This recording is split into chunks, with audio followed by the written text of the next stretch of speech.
And I'm concerned that, did somebody look at all that stuff? Why did it happen? The redundancies were set up partially by me, and hopefully maybe some of that stuff helped get the computer room back up. But I don't know who's doing some of that stuff now. There's a tremendous amount of knowledge of how switching occurs, how everything occurs, that there's a gap. Because I would have been happy to train somebody, but there's just, one day you're just gone. And your assumption is that the state has outsourced those positions to private firms. Do you happen to know who those firms are, or whether those firms have any connection with Mr. Woodley? The only firm that I know that is Baker Mechanical, and I know that Mr. Woodley is a friend of B.J. Baker, and that's the only one I'm knowledgeable of. There's a common theme here. Friends of Mr. Woodley. Thank you. Senator Grainer. Thank you.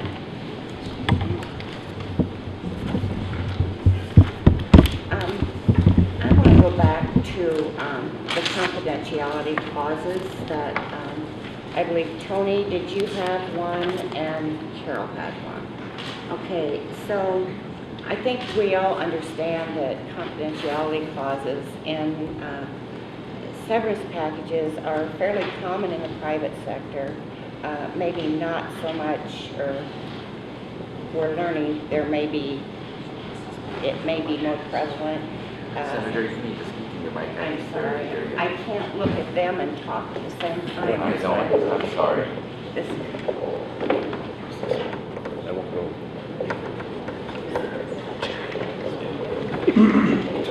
All right, that's good.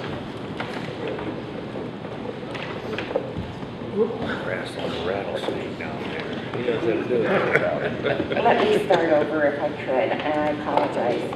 I feel it's rude to not look at you while I'm asking the questions, but I've got to do the best I can. I think that most of us understand that confidentiality clauses are quite common with severance packages in the private sector. So I do want to pursue this just a little bit further. Tony, you did have a confidentiality clause in your severance package, is that correct? Yes, I did. And was there money involved in that? No, there was not. There was none, okay. It was just part of my agreement. I didn't question Part of it. the overall agreement. I just didn't question it. I Yep. understand. And then Carol, yours, you, I believe you testified that you had ended up with $5,000 as part of your severance package. And was there other money for other things? Unused vacation time, unused sick time. Was there other? My question is, was there more than just $5,000 in your severance package? Oh, it wasn't a severance package. I hired a lawyer and I filed a grievance and then mediated through PERB. Okay. And the only thing that you can mediate for through PERB is lost wages and reinstatement. And so, yes. And so PERB represented you in the negotiations? They were the mediator between the former employees who had filed grievances and the and DAS, who was Ryan Lamb, Mike Carroll. Okay. And then I want to go to this. I believe, if I understood you correctly, that you testified that after was it 11 employees that were terminated on the same day, 12? 11 or 12, okay. I'm going to skip back to Tony just a minute because he seems to have the most information on this, and I want to do it as quick and neat as I can. So, can you give me a ballpark figure, just a rolling average, of what these 11 or 12 individuals, what their salary packages would have looked like. On an annual basis? Yeah, Annually, I'd say between the people that were laid off, $80,000 to $90,000 a year each. Average, some more, some less. right. But Yep. shall we choose the 90? Yep, I'd say that'd probably be more accurate, Is that actually. fair to I'd you? say at 90 is more Because I want accurate. to be fair. Yeah, because I was at 80,000, so I was on the low end, you know, and Ken was more of around 90,000, Carol. About 84. I wasn't the highest, even though I was the most credentialed. Somewhere around there. Okay, so then I need to go back to Carol, so you'll have to shut your mic down. Thank you. So I think I heard you say that after these layoffs and the new hires, which are we saying that there were 3 hires made to replace those 11 people? I That's believe right. That you, okay, good. I retained it properly. But I believe you said that it was,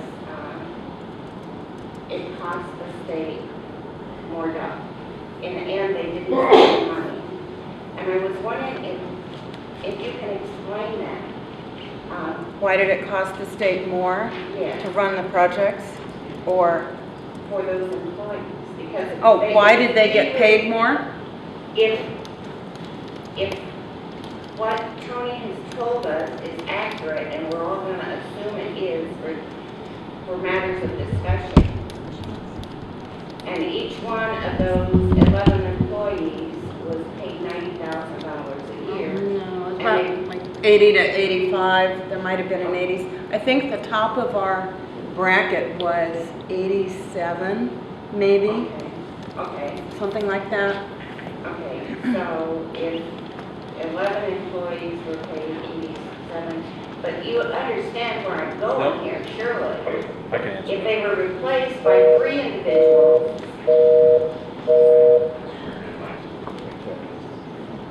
if they were replaced by 3 individuals at 91.5, you're not getting to the same dollar value as those employees that were laid off.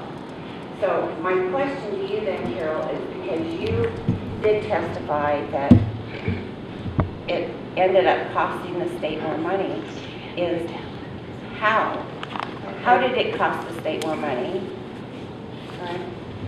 It cost the state more money because the people they got were not professional people. I believe maybe one who was maybe 5 years out of college that was an engineer. I think other people with maybe a degree in construction management, maybe another, just a little bit of experience. They were all fairly young. And they lost a licensed mechanical engineer, an electrical engineer who was also an electrical contractor, and then they lost Ken, who is a biomedical engineer and a certified boiler operator. And we also had 2 architects. Dean is one, and John Nash is another architect, and people with a lot of experience. And we also had a lot of knowledge of the various consulting firms, what they could and couldn't do, what their expertise was, and the contractors and things like that. And so now when they're doing the project manager does some paperwork, the secretary does some paperwork, which was not legal, and then they hired a construction management firm who worked just on the site. So they lost the continuity, and they also lost the peer review of the designs and what is going on at the project. If you could, I'd like you to give a little bit of homework, and if you could do something slightly more sophisticated than this, to show us the actual dollars that were lost. Because I hear you say we've lost dollars, but you talk we're losing experience, and I get that. I was not questioning that. I'm questioning the dollars lost, because you made the statement, it cost the state money, and I still am not seeing that you know, Senator Griner, we're not going to ask them to do math for us. We can gather the data from the department to clarify what she said. well, since it was her comment that was made, I really hesitate to ask the department to back up her own statements. She's not testifying on behalf of the department, is she, Senator? I can ask the department to give us data so we know the answer and All right. certainty. That'd be fine, I just need the information, and since she was the one that was making the claim, I thought she was the most logical I person to have ask. one comment that might help. If you've got a look at the project budgets, they should be itemized to see how much, say on a monthly basis, everyone was paid or what their contract was. So the construction management firm was an outsourced entity. So they probably had some kind of contract. You should be able to find that. Can I speak now? It's just reclaiming my time, if I might. Thank you. So, back to the confidentiality clause. Yours did include remuneration where Tony's did not.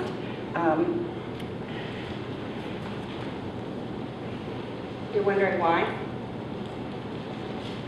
I guess I wonder why you're here if you had signed a confidentiality clause can and answer taken that. money to, to back it up.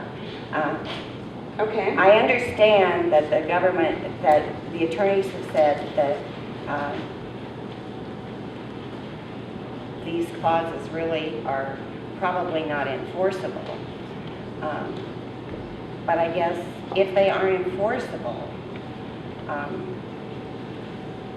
do you have any plans to return the money? I can answer that. I originally said that I wanted everything to be public, and my lawyer called me saying that he had heard from Ryan Lamb that they had an offer for me to be confidential about it. And so they sent another paper, and I signed it with that, and I did keep it confidential. I got a call from, was it Jason Claver from the Des Moines Register, and he said, how much was your settlement? And I said, I'm sorry, I can't tell you. I signed a confidentiality agreement. And he said, well, I know what all the amounts are, and I was very surprised that he was able to find that out. He said through public record request. And I said, well, they told me the amount. He says, that about it? Well, it was my settlement plus that $5,000. I said, well, not really. I can tell you that Dean's settlement, it was not confidential. The agreement was, since we mediated together, that we got the same amount. So I said, and I didn't say the rest was, all you have to do is subtract the amount you have, the amount Dean got from the amount you have already. And that's all I said. I guess maybe. And then it was published in the paper that they were not legal. And I said, since I did talk to you, what happens if there's any repercussion or anything like that? And they said, well, call me back immediately, because I talked to the AG's office and they said these were not legal. These settlements were not legal. And having had worked for government before, I knew that everything should be out in the open.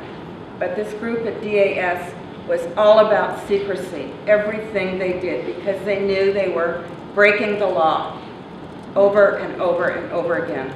The way they laid us off, the way they hired replacements, where the replacements did not compete for their job.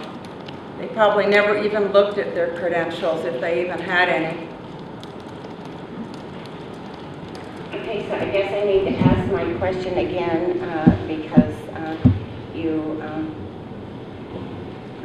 I guess I wasn't direct enough. My question was, since we know that the agreements have been ruled to not be, whatever the word is we want to use, do you have any intention of returning the money? If they want it back, I'll give it to them in pennies. They can come pick it up to Lake Panorama where I live. Okay, thank you. You're welcome.